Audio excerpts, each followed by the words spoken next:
Welcome to Between Two Chairs, Demystifying Commercial Real Estate, the podcast that brings you the latest insights and trends on the South Florida commercial real estate market, with your hosts, Fernando Arencibia Jr. and Jennifer Woolman. In each episode, we dive into the world of commercial real estate and break down complex concepts to make them accessible for everyone. Whether you're a real estate professional, a curious investor, or just interested in the South Florida market in general, Between Two Chairs is the podcast for you. So pull up a chair and join us.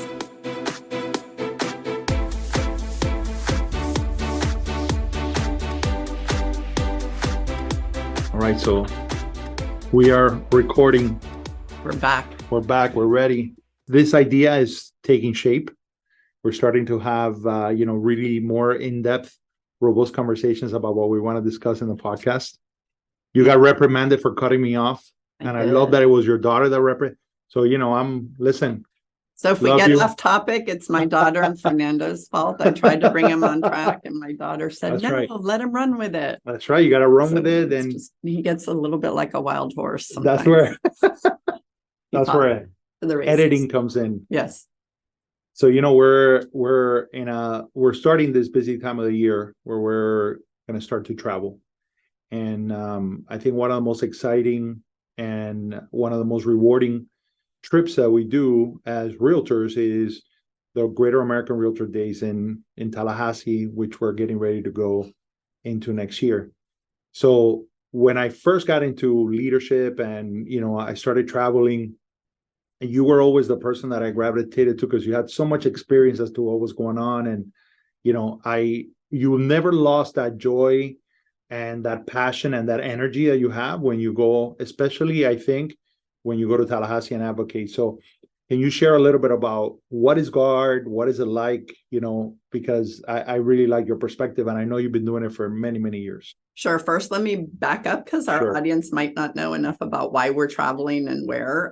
So part of the reason we travel a lot is both Fernando and I have been and continue to be very active with not only our local association, Realtor Association, but also our state and national association of realtors, because we do a lot of advocating for any issue related to the environment, private property rights, or anything that can basically affect real estate issues in general. So going back to your question, GUARD stands for Great American Realtor Days, and it is when all of the realtors who are interested in advocating for issues in their area, whether it's insurance or property taxes or affordability or bee tree nourishment, whatever it is, we get together and throughout the year, we send our ideas and our issues up to the legislative team with Florida Realtors in Tallahassee, and they come up with a list of talking points. And Great American Realtor Days is when we get to go and bring our issues before all of our state legislators. And we set up meetings with them and we tell them the stories of what we're seeing as real estate practitioners, real estate owners, real estate investors, small businesses, etc. And through those stories, we make a huge impact and legislation gets changed. And it's super exciting. First of all, I'm a political junkie, nerd, whatever you want to call it. I obsess over politics at all levels and what's going on. And the reason I just love Great American Realtor Days and our midwinter meetings up in DC is because we have a seat at the table. And to me, that is crazy that we can take our experiences and actually affect change. Yeah. And to me, that is so powerful. And it makes us directly involved with the legislative process. It's not just going out and voting, but it's also getting those votes to change. And I know you also fell headfirst into the advocacy arena, and you've made a huge difference. There was actually a law passed and changed because of your story going to Tallahassee. So why don't you tell us a little bit about that? And just to your point, part of this is the value of when you're engaged at a local, state, and national level. So if you really look at it, especially us, we're from Miami, so we're part of the local Miami Realtors Association, but we're also part of the Florida Realtors Association. and of course the National Association of Realtors. And what I find really, which is kind of unique to us, is that we're part of the largest local association in the country, but we're also part of the largest state association in the country. Miami has almost 60,000 agents. Florida Realtors has over 230,000 agents. And now when you go at the national level, the National Association of Realtors, many people might not know this, is the largest national trade association in the country with over 1.5 million agents. So what happens there is, because of the size of membership, because real estate affects so many aspects of our society, is that, we have a voice, we have a strong voice. And like you said, we not only get a seat at the table, but we have some very in-depth conversations about issues that affect our communities, that affect our livelihood, that affect the livelihoods of the businesses that we support, the small businesses that we support, especially in the commercial real estate sector. And so, to give an example of how that plays out, if I may, on a local, state, and national level, when we were facing a global pandemic and there was a lot of uncertainty, at a state level, through the work of Florida Realtors, we make sure that our services remain essential services, that we were allowed to continue to serve our clients and take care of all of the real estate needs and take care of the properties that they needed to be taken care of. At a local levels, we make sure that condo associations gave us access to those buildings to make sure that we provided those services. And when the county was establishing guidelines on how to reopen the businesses and what were going to be the new guidelines, we represent a lot of food and beverage companies. And so that was a big, question. We had a seat at the table as well to, discuss, what are the guidelines that would make the most sense and that would be applicable.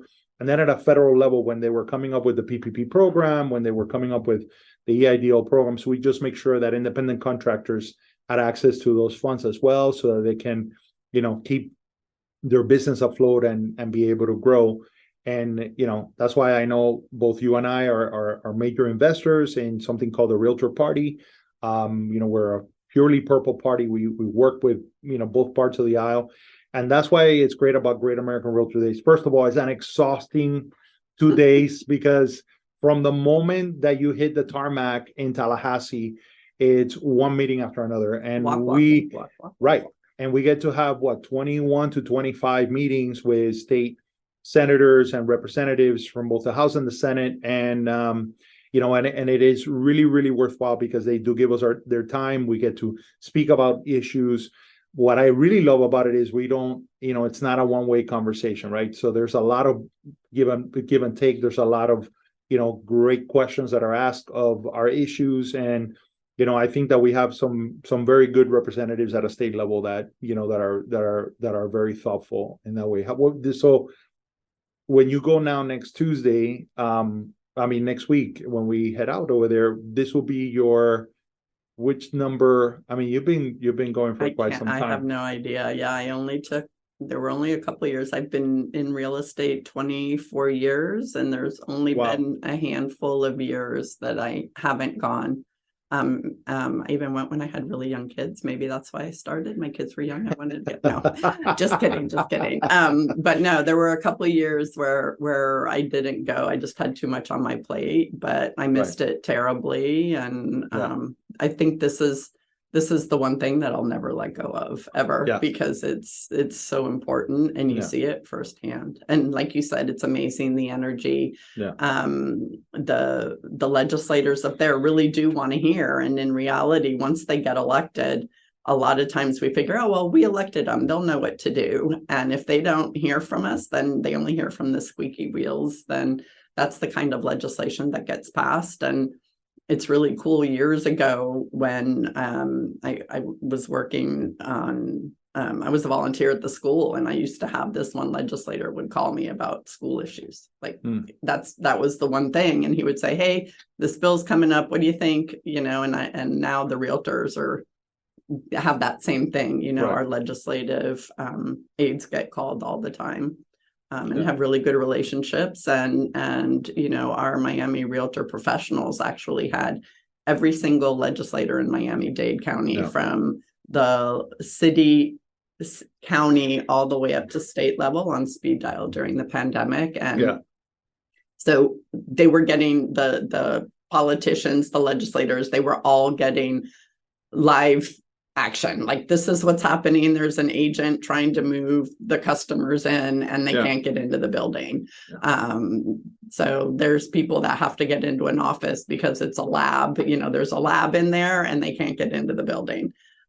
So having that lifetime help, on the go was, like a Visa commercial, priceless.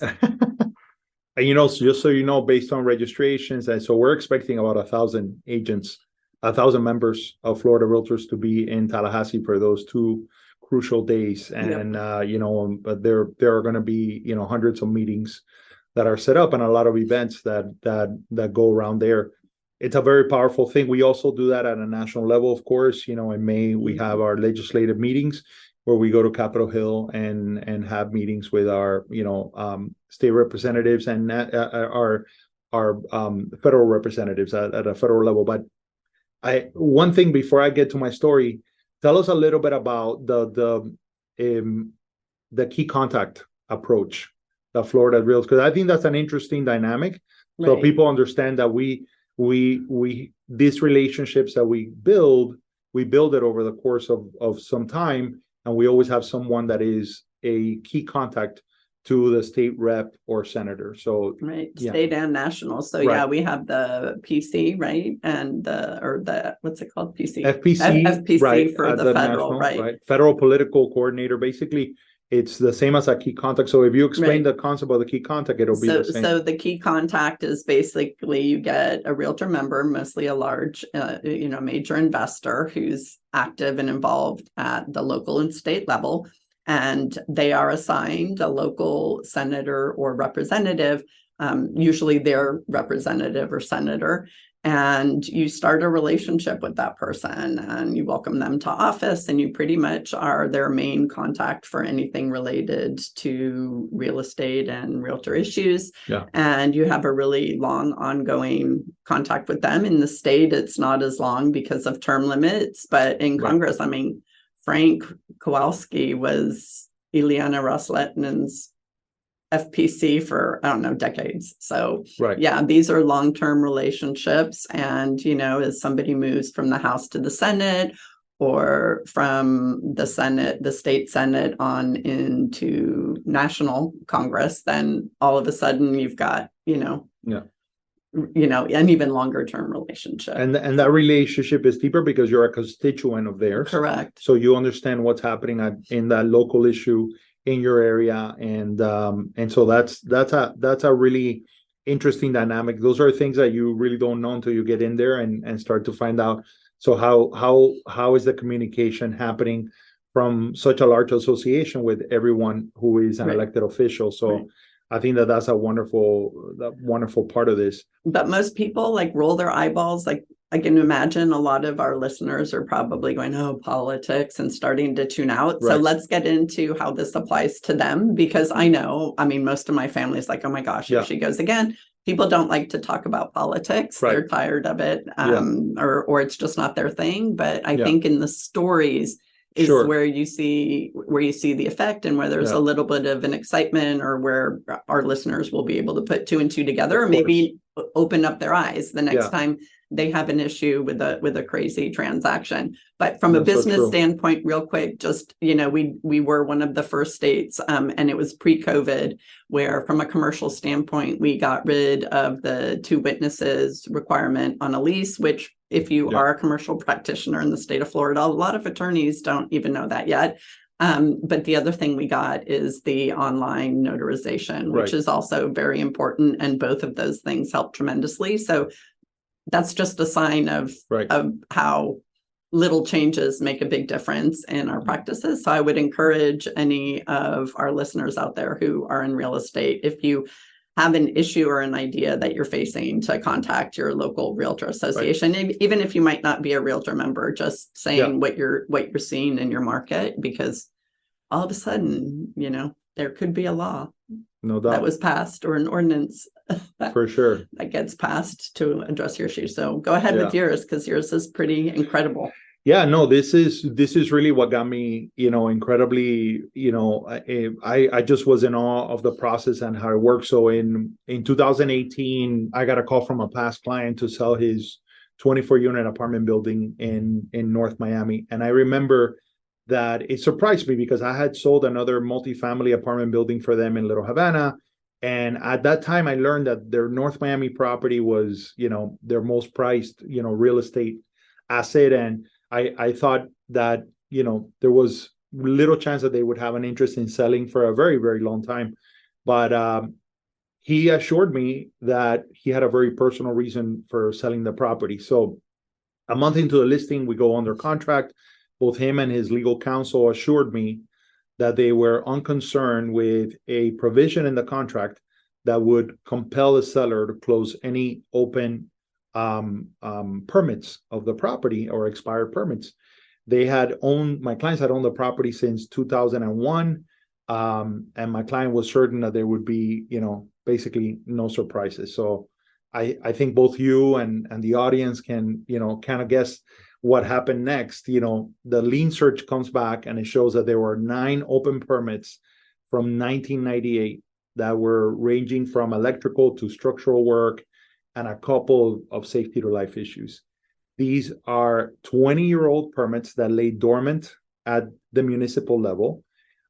He never received a letter from the city, never a visit from an inspector, even while securing not one but 2 40-year recertifications. A 40-year recertifications, for people who don't know, is that if once a property is 40 years old, you have to do an inspection of the property. The property has to be recertified by the city. And this is something that was up to now very specific to Miami-Dade County. Now it's going to be statewide to a large degree. And even through that process, these issues never surface. And as you could imagine, addressing these open and expired permits proved to be incredibly expensive. It was a very difficult proposition dealing with the city. And the city really didn't feel compelled to help. They didn't feel compelled to expedite or accommodate the property owner.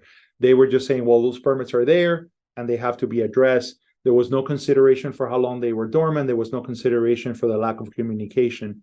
So I'm going to spare everybody the details, but basically the seller tried to reason with the buyer and get out of the contract. Buyer sues the seller for non-performance. The seller's attorney wants to sue the city. And in between all of this, my client is like, Fernando, I really need to address this. I need you to talk to the buyer and I need you to negotiate the way out of this, which we did. And we negotiated a settlement, which cost him $100,000. Now, he has some legal options at his disposal, but the cost of litigation, would have far exceeded that number. So, you make those considerations. But there was another reason. And you see, my client's oldest son was diagnosed with multiple sclerosis. And it happened a few months before he called me. And the disease was so debilitating that his child had a difficult time walking. This is an adult son. And he's seen his, baby boy going through this. And he also had limited use of his right hand. And my client had found a treatment center in Arizona that was very promising, was obviously very costly. And, it would be a long-term treatment center for his son. So he needed the money to afford to send his baby son to this 12-month program. Right. And his priority wasn't closing permits that he had nothing to do with. Right. So and he was really put in an impossible position. Right. He couldn't focus on what he needed to focus on. Right. The transaction closes on December 30th, 2018. 3 weeks later, I'm attending Florida Realtors midwinter meetings, and I told the story. And there was already conversation among the realtors to address this. So, of course, in March, while, hundreds of realtors descend upon Tallahassee like we're going to be doing next year, a bill that was addressing open and expired permits was already drafted. It had found sponsors, and we were there to support that bill. And I remember that on the last day of session, House Bill 447 passes, and it allows local governments to basically close a permit that has 6 years after its issuance, as long as there's no apparent safety hazard, and it also prevents local governments from penalizing property owners for open permits that were opened by a previous owner. And so, this is why I'm a major investor. This is why I go to guard in Tallahassee, because I've seen it work firsthand. And I know that this is an issue that now, all homeowners in the state of Florida don't have to go through, because now there's a clear pathway to address those issues. And all property owners, right? Because it's not just homeowners. Yours happen to be a multifamily. And that's right. What's so great is that it doesn't matter where the story comes from. In the end, if it's a business bill, it affects everybody, like the business rent tax, right? You think that only affects businesses. So we're the only state in the country. Florida's the only state in the country that has a sales tax on leases, on commercial leases. So we've been able to whittle that down little by little, but and eventually it's going to go away once we restore the unemployment benefits in the state coffers. Once those get to pre-COVID levels, we should be bringing the business rent tax down from what is currently in Miami-Dade 6.5%, in the state 5.5%, down to 3.5% and 2.5% respectively. And we're going to keep working on that until it's completely gone, but that will affect everybody, because even though it only affects business leases, in the bigger picture, if it's a lot less of an expense on a business, it brings in more businesses, etc. Well, so, three and two, because it's supposed to go down to 2, but because Miami-Dade County has a surtax of 1%, then it's 3 for Miami-Dade County. Huge heavy lift, right? Because you're basically asking the state to not take in this additional income, but we found a very creative way to address it so that you would have again a really good setup for businesses here in Florida. Florida is a great place to do business to begin with, but this was the biggest. So, and it ended up being a budget neutral cut, right? Because we found another way. We found the money another way, without cutting anything else. So that was another, not to toot Miami Realtors horn, but I have to, because that was another bill that came out of Miami's leadership. Ed Redlick was, or still is, but he was the commercial president at the time. He is a big industrial realtor broker, and he saw this as an issue, and he just felt it was completely unfair, and he had lost some deals from companies wanting to move here, expand, when they saw that how much that tax was, and he took it to Tallahassee, and we've been whittling it away. So woohoo! Exactly.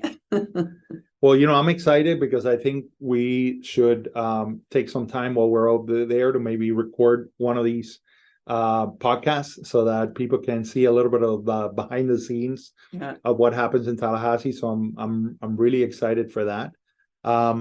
So then let me ask you, as we do at the end of all of our podcasts, what is any special data point, stat, and piece of information that you have come across this week that you find interesting to share? Yeah, and I like that you're asking me at the end, because you threw in a ton of stats at the beginning. You were like, boom, boom, boom, just in case you asked me at the end. Just in case I take his, because we're not allowed. You didn't talk. So we don't share with each other what the stats are. So he doesn't know what stat I'm going to throw out there, and I'm like, ooh, what if he takes mine? And so I'm sure that's why he threw in all the stats at the beginning. So just in case, I took his stats at the end. But since I know, I almost have a terrible reputation. Since I know insurance is still a huge issue, even after the special legislative session, my stat is related to the insurance industry, and the fact that in Florida, even though we are only 80% of homeowner, we are 80% of homeowner lawsuits, even though Florida represents only 9% of homeowners claims. And a lot of that has to do with assignment of benefits. And we can get into that later, or you can contact us or Google it if you don't know what assignment of benefit means, because if advocacy puts you asleep, assignment of benefits will really kill the podcast right here and there. But that to me was a crazy stat, and that just goes to the fraud in the state. So that was my stat: 80% of lawsuits, but only 9% of the claims. Well, So now I know if I ever come unprepared, I'll just say, well, that was the, oh my God, that's exactly what I was thinking. He will too. He totally will. But he's never unprepared either. So no, but I will say that what I found really interesting, a lot of the conversation nowadays about the skyrocketing interest rates that have increased and the velocity of those changes and how it affects real estate. And we get asked about how's the market, what's going to happen all the time. I think one of the stats that I came across that is very important to understand is, that real estate is really, a product of supply and demand, right? We're affected by those two forces more than anything else. And the reality is that we have underbuilt from 50-year averages for many years.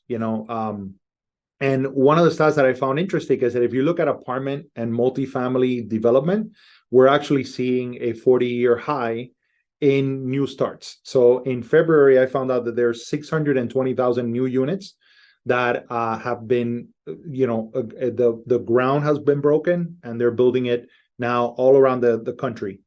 But when it comes to single family homes, right, we're at about 830,000 new units that are going to come into the market. That the average is usually about 1 million units. So for the last 15 years, we've been below that number. And so when people talk about, okay, what's going to happen with the values of properties, what's going to happen with with transactions, always keep in mind that our demographics, our growth is far exceeding the number of units that we're building.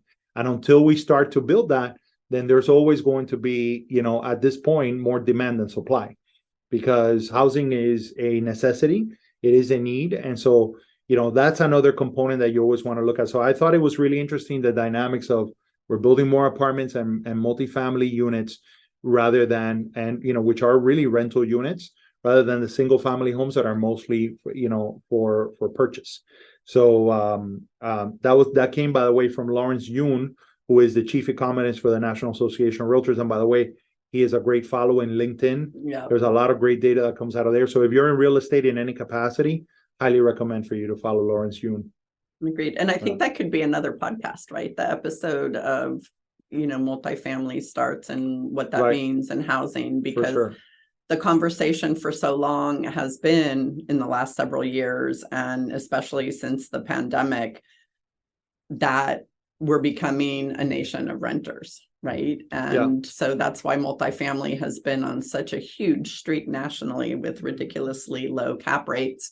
And what does that mean? That's a big philosophical mean. What does it mean for a country that before has always pushed towards home ownership and how home ownership and then moving on from home ownership into investments and everything, how real estate has really created to an individual's wealth, what that means, right? If we go to being anyway, that's a question for another day. Absolutely. And we're going to have Lawrence Yun join our podcast so that we can ask him all those great and interesting questions.